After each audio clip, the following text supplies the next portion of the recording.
Good morning, everyone. It's 4:40 in the a.m. and I couldn't sleep. I just let the dogs out. The boys are running around in circles. I'm going to head to the gym in a bit, but I do want to go over something that is very overlooked, I believe, and is very important.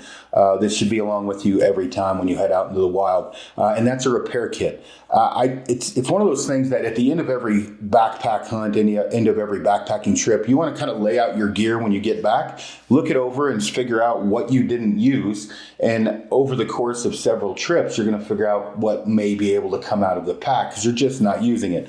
The repair kit's something hopefully you never use, but you don't ever want to take it out of the pack. And this is something that I use mostly for repairing sleeping pads, rain gear, dry sacks, things like that. Even water bladders. You just have to be careful you don't get glue inside your water bladder. And then also a needle and thread or a suture kit for sewing things together, which if you have to do that, you're really in trouble. But again, very important stuff inside of this kit. So what I bring, and I don't bring all of this stuff, but I do bring a decent amount of it, is initially, like I said, a patch kit, but I bring a couple different types. So anytime you go and you buy an air pad, you're going to have these little patch kits that come with it. I think this is from Sea to Summit, like right here, this is from my Big Agnes. What's this one? This is a Sea to Summit patch here. So I'm going to bring those patches for my air pad.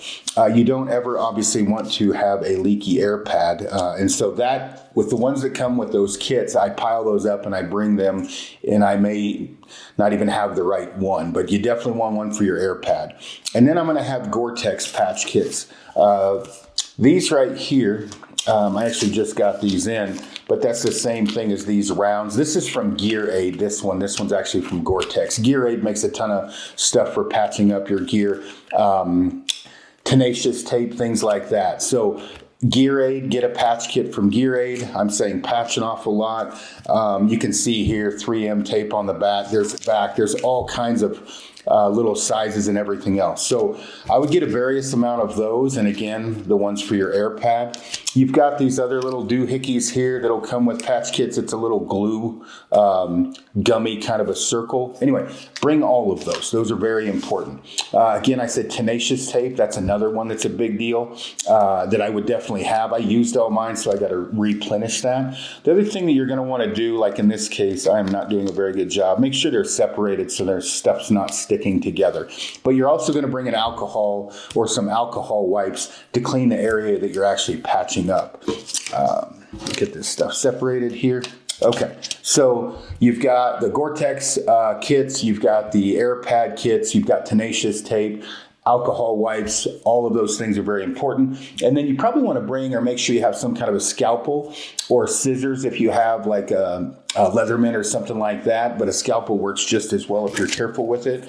And you can see I've got a ton of little doohickeys here, Husker doos for different issues that I might have as far as bends going around a corner, different perforations, whatever you want to call it. The next thing that you're probably going to want to bring is super glue. Now, I've made the mistake of leaving these in the kit and not checking them, so I actually pull these out at the end of every season and replenish. But some kind of a super glue you want to put in there as well, these little tubes.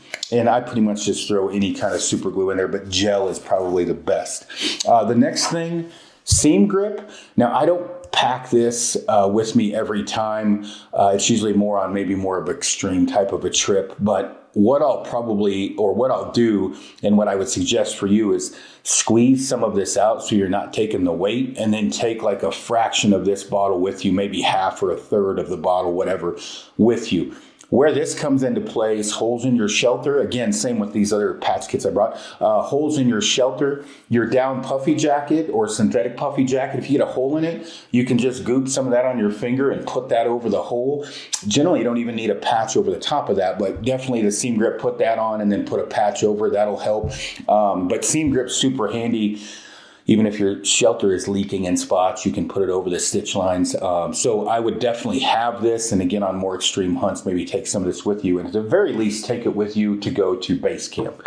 The next thing is like a needle and thread. And I generally, on these kits that you buy, don't run. This is like a cotton, I don't know what it is. It's kind of shitty. So I actually take center serving, like very small, like BCY, Halo, whatever, serving with me. And I won't take the whole bobbin or the whole spool. I'll just take a length off of several feet, and then, attach the needle and this thread to the same apparatus, meaning you could put it in a container. But generally what I'll do, if I have a needle, and I've got a bunch of different types down here, this is like a hooked needle, which is kind of handy. And then I've got these big massive bastards that I never use. But you want a fairly beefy one. So I'm usually going to have one like this, and I'll tape this to like my sharpening stone, or put it somewhere on my sharpening stone, someplace it's not going to get lost, come off, or bent. So yeah, a needle and thread is not a bad idea either. So again, patch kit, needle and thread of some sort, some type of a glue, seam seal. That is going to be huge for, again, anything from a water bladder, your tent, your rain gear, your air pad, anything like that. So definitely get a kit together, figure out what's going to work best for you and what you're using most, and, get it in a little Ziploc bag, and off you go. And it'll definitely save you a night's sleep and a leaky rain gear and very other important things keeping you happy on the mountain.